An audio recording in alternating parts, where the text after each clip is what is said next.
Pessoal, dar início a um novo quadro de perguntas e respostas. Hoje eu, doutor Adriel, e do meu lado, Meu nome é Felipe, sou obstetra que trabalho aqui na Clínica de Ultrassom Toledo. É uma alegria estar de volta aqui no programa e mais uma vez inaugurando um quadro. mais uma vez inaugurando um quadro, verdade, Felipe, verdade. Então, a ideia desse quadro, pessoal, é conversarmos aqui sobre temas específicos da área. Então, hoje a gente vai falar sobre o morfológico do primeiro trimestre.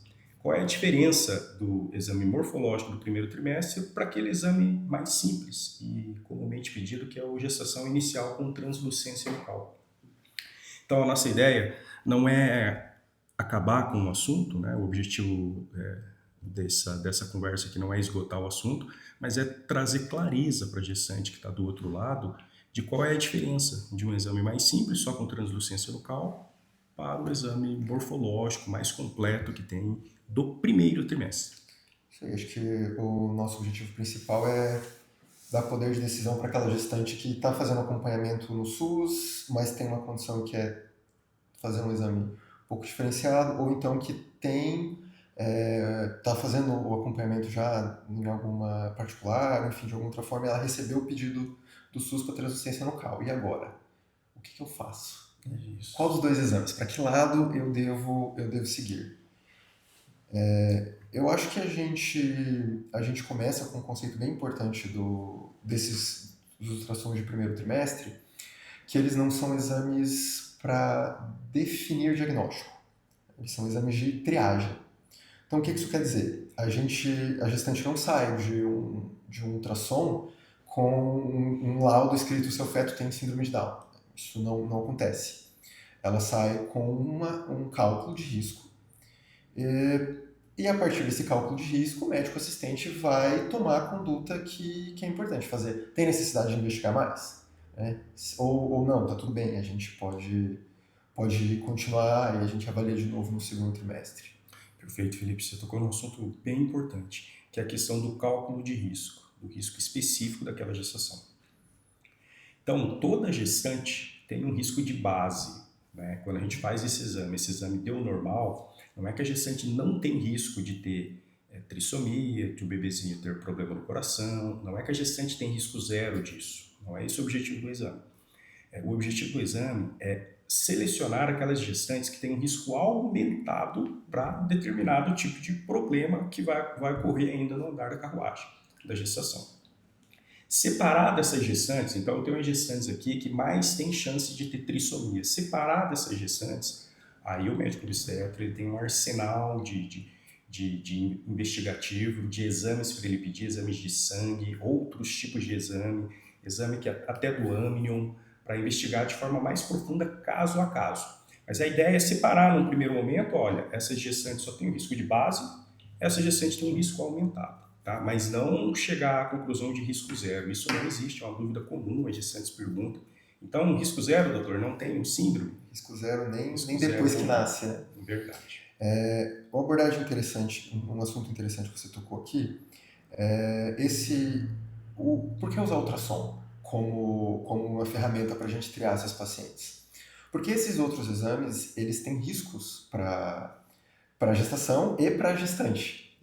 Então, por exemplo, um dos exames possíveis é pegar um pouco do líquido amniótico ou uma célula da placenta para poder fazer uma análise. E para fazer isso a gente precisa usar uma agulha, enfim, tem vários métodos, mas é necessário invadir o saco gestacional. E esse procedimento leva a riscos para a gravidez. Ele pode, claro, tem todo um controle de riscos, mas ele pode, em último caso, causar um aborto, por exemplo, uma infecção. Exatamente.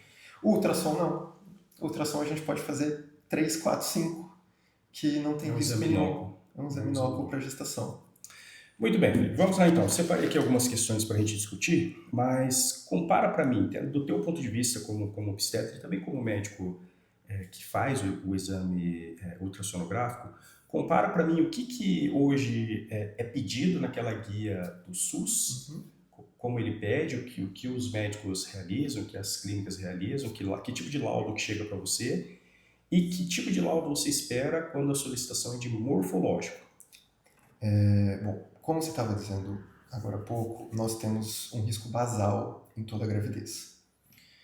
Se toda mulher tem um risco basal, o que a gente faz durante o exame é pegar informações clínicas informações de imagem, diagnósticos, para que a gente consiga editar o risco que essa gestante tem a partir do risco basal. Então, por exemplo, a média da translucência nucal é de 2. Se essa gestante tem um risco basal de X, vamos dizer assim, toda vez que a gente tiver uma translucência nucal maior que a média, o risco da gestante aumenta. Quando a gente tem uma translucência nucal menor, o risco dela diminui. Então, todo o cálculo que é feito para a gente dar essa chance do feto ter alguma alteração, ele é feito a partir do risco basal da gestante. Dessa forma, quanto mais informações a gente consegue, mais eu consigo modificar esse valor inicial e mais próximo de um risco verdadeiro a gente chega.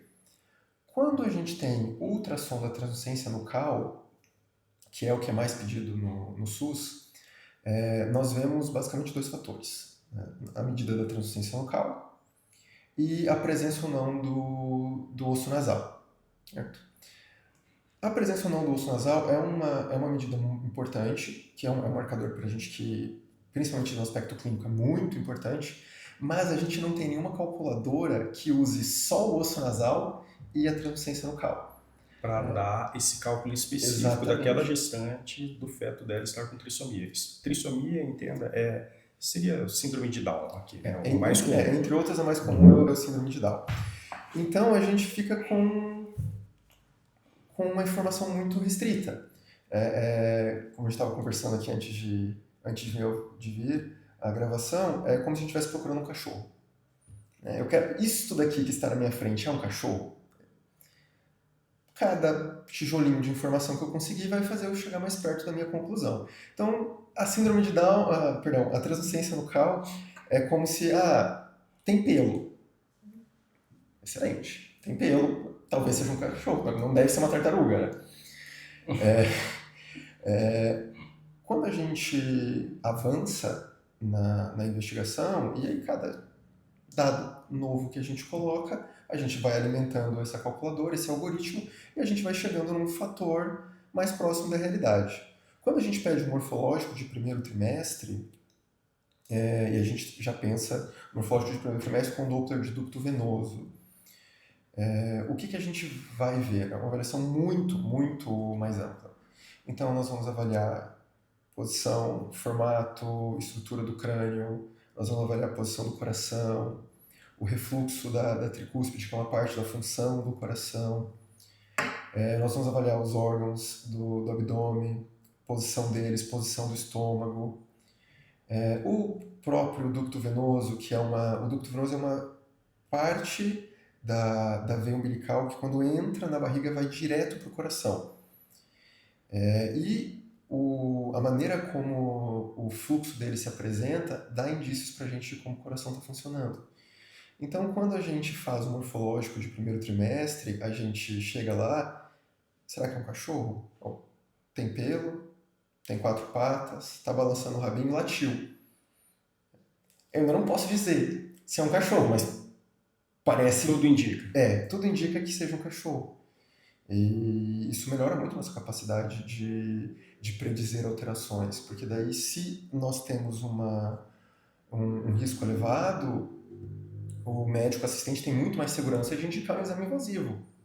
Faz sentido. Nesse caso, faria sentido começa a fazer mais invasivo. Porque a gente vai expor uma gestante a um risco.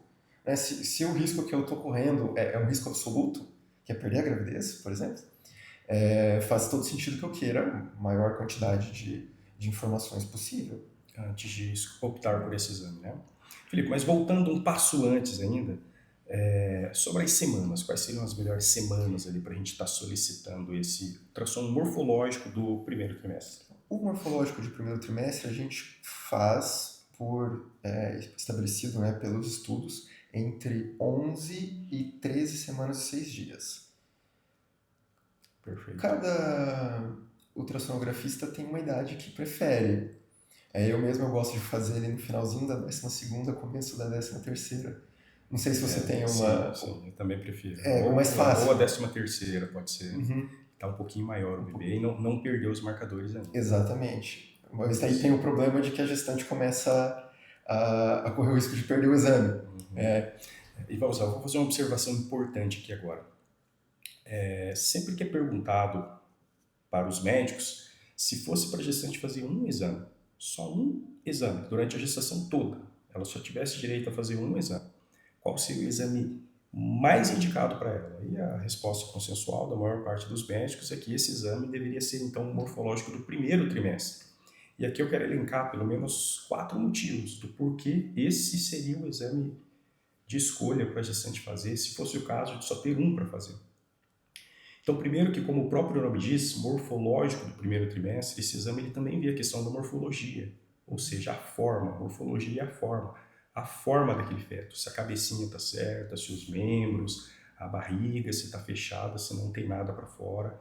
Então, essa questão morfológica é o primeiro ponto. O segundo ponto é que esse exame ele também é importante para ver esses marcadores, esses sinais, como o Dr. Felipe bem colocou aqui, esses sinais. Eu estou procurando síndrome de Down. Então, tem síndrome de Down? Então, eu quero reunir o maior número de informações possíveis que me digam, que me sinalizam se tem ou não, que me sinalizam favorável ou desfavoravelmente a essa possibilidade de síndrome de Down, que são osso nasal, translucência nucal, regurgitação tricúspide e ducto venoso. Então, com esses quatro marcadores eu consigo avaliar esse risco, tá? Aí eu vou para o colo do útero. O colo do útero eu consigo ver o tamanho dele, se ele é um colo acima de 2,5 cm ou abaixo de 2,5 cm. Abaixo de 2,5 cm, uma forma bem simples de explicar é o seguinte: ele fica muito fraco, ele não aguenta. Ele aguenta agora que a gestante tem 12, 13 semanas. Mas quando essa gestante tiver 25, 26 semanas, pesa muito, muito líquido, o bebê começa a pesar e ele vai abrir por pressão mecânica mesmo. Então, colo curto, também consigo avaliar nessa faixa de 11 até 13 semanas e 6 dias. E por fim, ainda importante, que eu vou pedir para o Felipe detalhar aqui agora, que na nossa concepção dos rastreios de tudo isso é o que mais o médico tem poder de influência de agir naquela gestação e salvar a vida do bebê. Então, o quarto e último aspecto importante que torna esse exame imprescindível é a avaliação das artérias uterinas para predizer risco de pré-eclâmpsia materna. Então, eu vou pedir para o Felipe explorar um pouquinho mais para nós sobre esse risco, como é que faz essa avaliação do ultrassom e por que é importante, como é que o médico age ali na frente para impedir que, tendo o risco consolidado, como o médico vai fazer para impedir um desfecho desfavorável nesse contexto. A avaliação do risco de pré-eclâmpsia, com certeza, é uma revolução na medicina, a avaliação e os estudos para a gente reduzir o risco da gestante ter. Então, a pré-eclâmpsia ela é um evento da gravidez relacionado com a hipertensão gestacional. E esse evento acaba aumentando uma chance mais alta de ter desfechos ruins. Dentre esses desfechos ruins, nós temos 2 desfechos bem importantes, porque não é só a pressão alta que é o problema. Porque na verdade são 3 desfechos ruins. Além da gente ter um feto que não consegue se desenvolver direito, que fica restrito e pode precisar nascer antes, nós também podemos ter uma eclâmpsia, que é a convulsão relacionada à gestação. O evento é exatamente igual ao de uma crise epilética, mas a causa ela é diferente, o tratamento também. E nós também temos a síndrome de HELP, que é uma situação em que a gestante acaba não conseguindo coagular o próprio sangue, isso pode levar a um sangramento desastroso, é uma coisa que pode ser muito grave para a mãe. E perda da mãe, né? Isso exatamente. De vida, se tiver esse diagnóstico. É um dos eventos mais mortais dentro da obstetrícia. Tudo isso advém do risco de pré-eclâmpsia da mãe, que eu já consigo mensurar se esse risco é alto ou baixo no morfológico do primeiro trimestre. No morfológico de primeiro trimestre. Mensurar e depois agir por cima, por isso que é maravilhoso. Então, como que a gente faz isso? Nós temos as artérias uterinas, que são duas artérias da mãe que chegam até o útero. E são elas que são responsáveis por levar praticamente todo o sangue que eventualmente vai chegar, vai fazer as trocas com a placenta. Quanto mais difícil é para o corpo levar sangue para o útero, maior a chance dessa gestante ter uma pré-eclâmpsia. Como a gente falou, é um evento que está relacionado com a pressão alta, e a pressão alta nada mais é do que isso, a dificuldade que o coração tem de fazer o sangue chegar nas extremidades do corpo. No caso do útero, não necessariamente uma extremidade. E o que acontece? Quando a gente avalia o fluxo de sangue que está passando pelas artérias uterinas, nós conseguimos fazer um cálculo matemático, né, que dá um índice para a gente. E esse índice de cada uma delas é avaliado para a gente conseguir fazer uma conta que leva em consideração a idade da mãe, altura, peso, antecedentes, né, se ela já teve pré-eclâmpsia numa gestação anterior, se ela tem diabetes, enfim, tem uma série de valores. E aí a gente chega num resultado. E quando a gente chega nesse resultado, se essa gestante tem um risco alto para desenvolver a pré-eclâmpsia, nós podemos interferir com se eu não estou enganado, acho que 2/3 que conseguem ser evitados. 2/3. Sim. 62%. É um número maravilhoso. 62% evita das pré-eclâmpsias antes do nascimento. Antes do nascimento. É incrível isso. Quando a gente começa o uso de AS, aquele mesmo AS de quem já infartou. Infantil. Isso, AS infantil. É a mesma medicação. Ela é usada num horário e numa dose específica para a gestação. E só que o que acontece?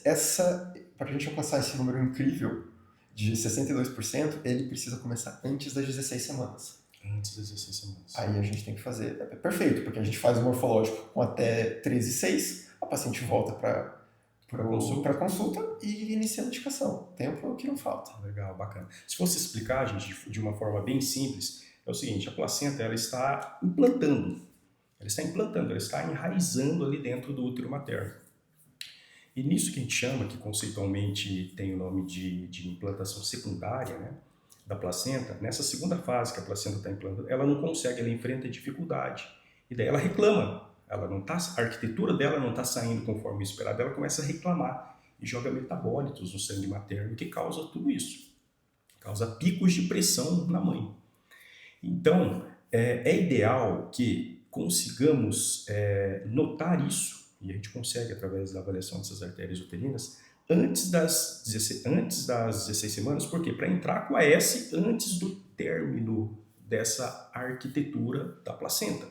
Passadas as 16 semanas, a eficácia já não é mais a mesma. Muito da arquitetura placentária já está cicatrizada agora.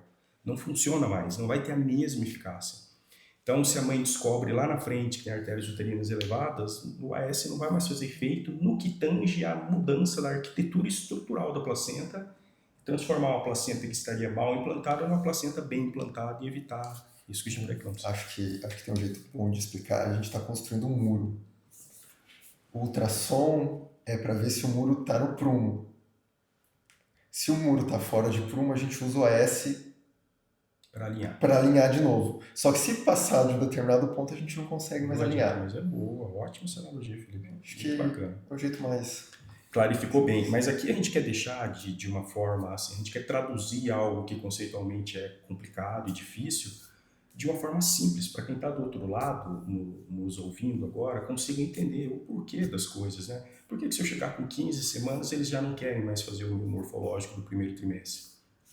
Porque todos os dados estatísticos, e o Felipe colocou muito bem ali, eles são baseados em software. O software nem permite que você cadastre uma mãe nasce para os cálculos de morfológico do primeiro trimestre, que tem acima de 13 semanas e 6 dias. Porque os estudos não foram validados para essa faixa etária. Então, é por isso, dessa necessidade, dessa faixa específica, dessa janela de oportunidade específica, que é entre 11, vou repetir, ficar bem claro, né? Entre 11 e 13 semanas e 6 dias. A ciência, ela é muito rígida, no sentido de que a gente não pode fazer o que não foi testado.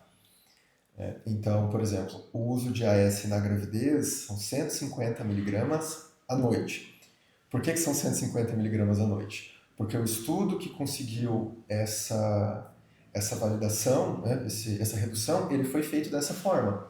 E o que acontece? A gente não tem um outro estudo dizendo que se eu fizer 200 de manhã vai ter a mesma eficácia. Então, até que isso aconteça, a gente repete como foi feito inicialmente. Então, o mesmo não é porque quem desenvolveu a calculadora não quis colocar, né?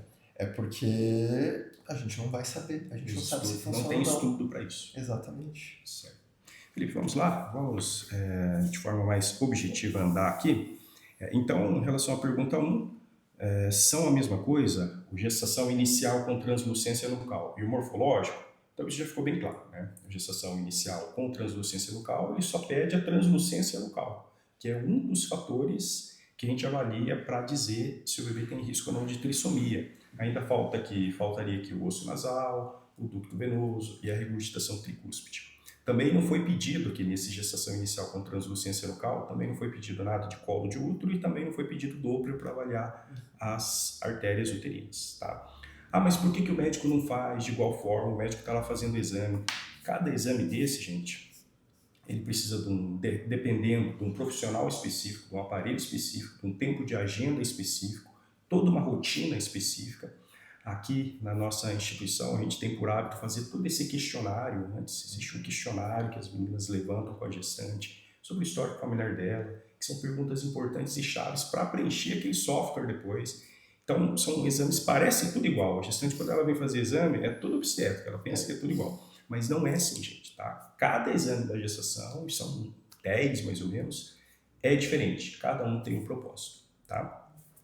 Felipe, a segunda pergunta então. A translucência nucal basta para rastrear o Down? Não. Acho que já foi também, né? A gente explicou com clareza. Eu acredito que tem uma série de avaliações que precisam ser feitas, e mesmo depois, quando a gente faz todas essas avaliações, a gente ainda não chega numa conclusão definitiva, né? A gente chega num risco.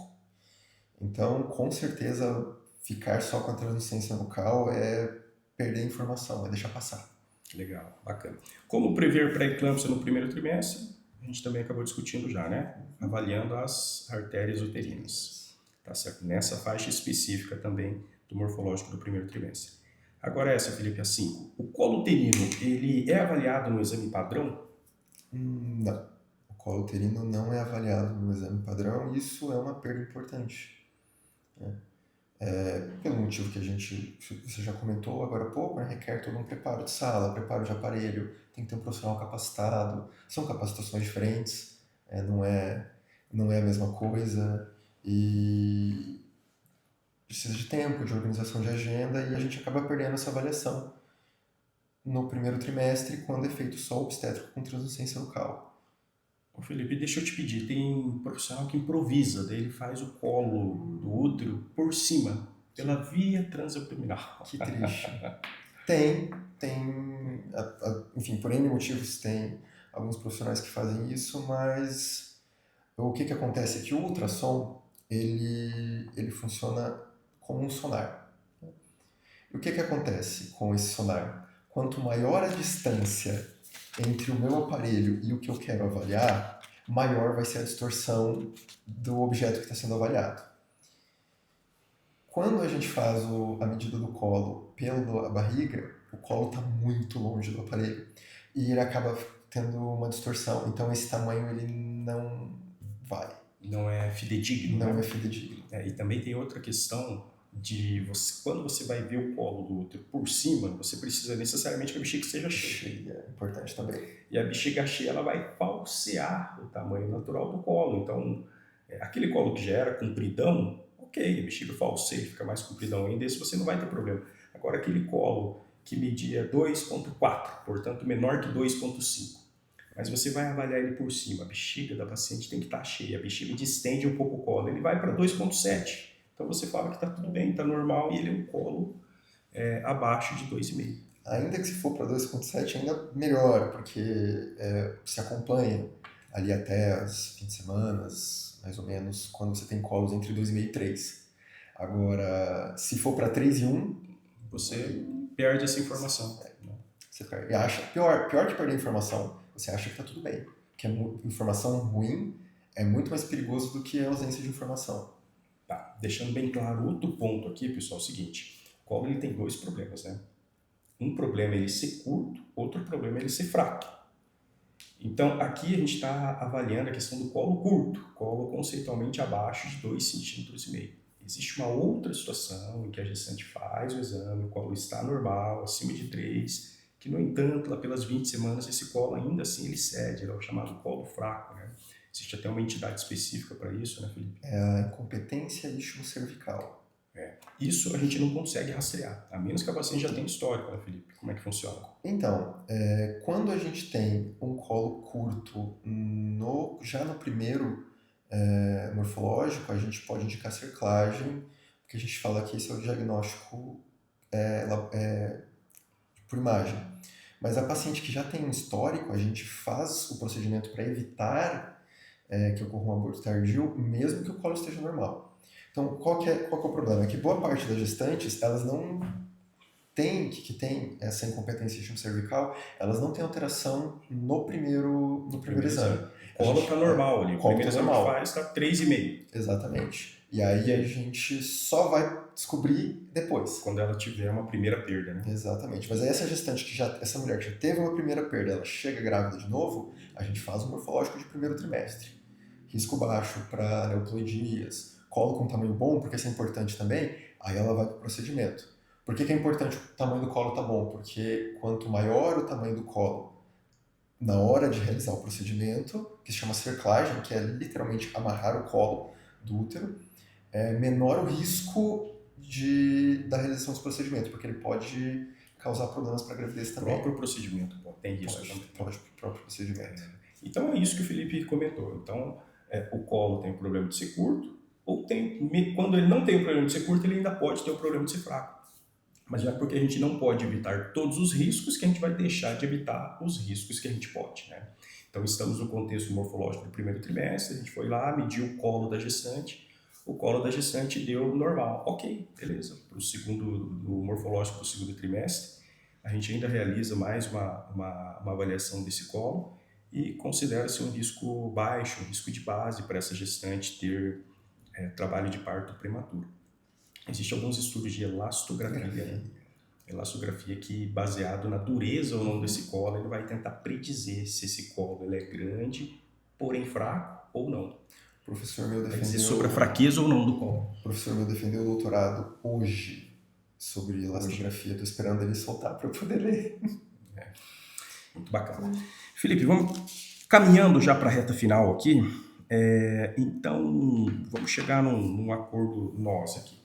Dessas 4 situações que a gente colocou que o ultrassom morfológico do primeiro trimestre faz, qual você acha que seria a mais importante? Se tivesse que avaliar uma só. Se eu tivesse que escolher uma só? Uma só para avaliar, para salvar mais vidas, Felipe. Para salvar mais vidas? Para salvar mais vidas. Colo do útero.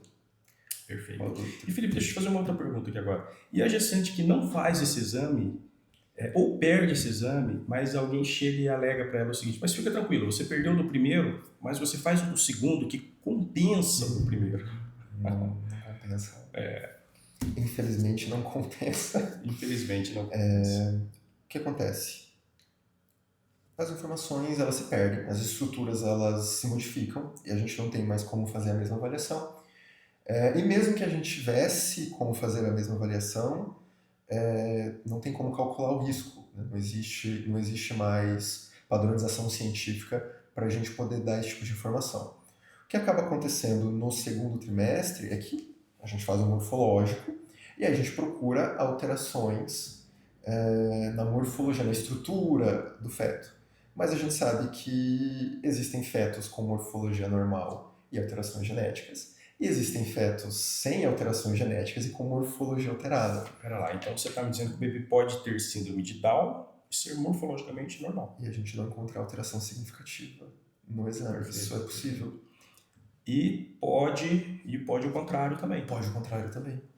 Perfeito. Então você vê que não é simples, tão simples assim como se pensa. Não, a realidade é contra-intuitiva. Sim. É verdade. Eu só colocaria, Felipe, ainda junto ali naquela questão estatística, a questão das artérias Mas uterinas também. Teria que é que você ver falou das para escolher duas. um. Teria que ver das quatro qual que seria. Eu acho que as artérias uterinas para salvar Salvo engano, bebê na prematuridade. salvo engano, trabalho de parto prematuro ainda é Eu acho que ele é o. mais letal, né? Ele é mais, porque Que ele vai. ele é mais comum. Ele é mais comum. Ele é mais comum, porque mesmo que você. Porque assim, a paciente tem pacientes que têm pré-eclâmpsia e não tem desfechos tão ruins assim. Quando a gente calcula o risco da gestante ter pré-eclâmpsia, a gente não consegue calcular qual o grau de acometimento que essa pré-eclâmpsia vai ter. Então, a prematuridade ainda é a principal causa de morbimortalidade. Então, se eu tivesse que escolher um, eu escolheria O colo colo, que. pelo menos até o que eu estudei até hoje, né? Pode E ser que eu amanhã acredito também que o mude de problema ideia. do colo é um problema antes, né? Então a letalidade para as crianças vai ser muito maior. Costuma ser maior. Enquanto que a pré-eclâmpsia, as crianças vão nascer prematuras um pouco mais velhas e vão sofrer, sofrem um pouco, tem UTI, tem tudo isso, mas acredito que sai mais, tem maior sobrevida do que esses. Assim, vai depender muito do grau, quão intenso foi, né, esse acometimento e com quantas semanas foram. Porque a gente tem também casos graves de paciente que faz pré-eclâmpsia precoce, restrição de crescimento precoce, ali com menos de 32 semanas, e a gente tem situações muito, muito ruins. E um feto prematuro e restrito, ele é um feto que sofre mais do que um que é só prematuro. Mas, mesmo assim, por números puros e simples, absolutos, prematuridade ainda tem mais. Oferece maior letalidade. Não oferece maior letalidade, maior número de pessoas afetadas. Tá. Um número absoluto maior. Número absoluto maior. Perfeito.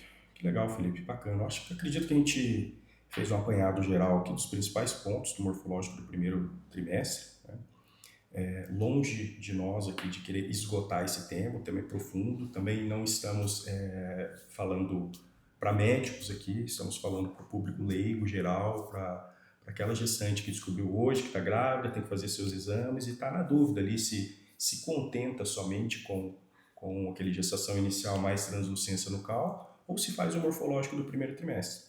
Eu vou pedir ainda as considerações finais do Felipe sobre o que ele acha sobre isso, só que antes disso eu vou dar a minha.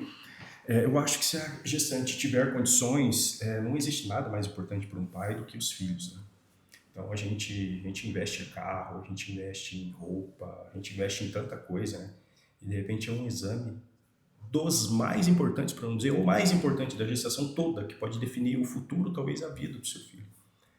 Então não é o momento para a gente pensar em, por pouca coisa, privar tanto o médico que vai acompanhar essa gestação, quanto a criança, de tudo que a medicina já dispôs e já evoluiu nesse sentido. Tá?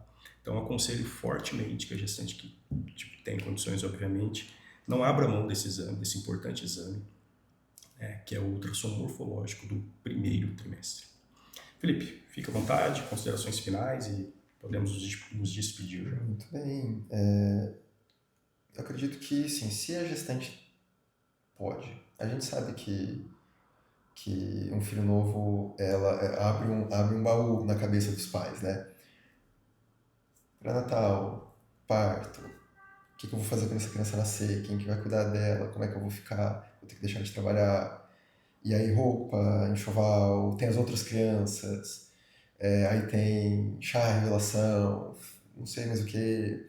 Tem gente que quer fazer, contratar fotógrafo pro parto, porque tem uma infinidade de gastos possíveis e potenciais e com certeza vários deles extremamente necessários. Mas eu acho que toda gestante que puder deveria considerar colocar no orçamento desta gravidez fazer um morfológico de primeiro trimestre em vez de fazer só ultrassom com translucência nucal, porque a quantidade de informações que é obtida ali ela é muito grande e são informações que a gente não consegue em outro momento. Então não é uma coisa que dá para você pensar, mudar de ideia, né, depois. E isso ajuda os pais a ficarem mais tranquilos, ajuda o pré-natalista a se preparar melhor para o parto, ajuda o próprio local onde a criança vai nascer a estar preparada para dar o atendimento mais adequado. Então é um exame que, se existe a possibilidade, eu diria que ele deve ser feito. Perfeito, Felipe. Felipe, é isso aí. Obrigado pela inauguração de mais um quadro. E sempre que precisarmos e tivermos dúvidas nessa área, estaremos solicitando seus conhecimentos. É uma alegria enorme estar aqui, sempre um prazer revê-lo. Obrigado, E Felipe. até a próxima. Até a próxima. Assim encerramos o nosso quadro Perguntas e Respostas com o Especialista.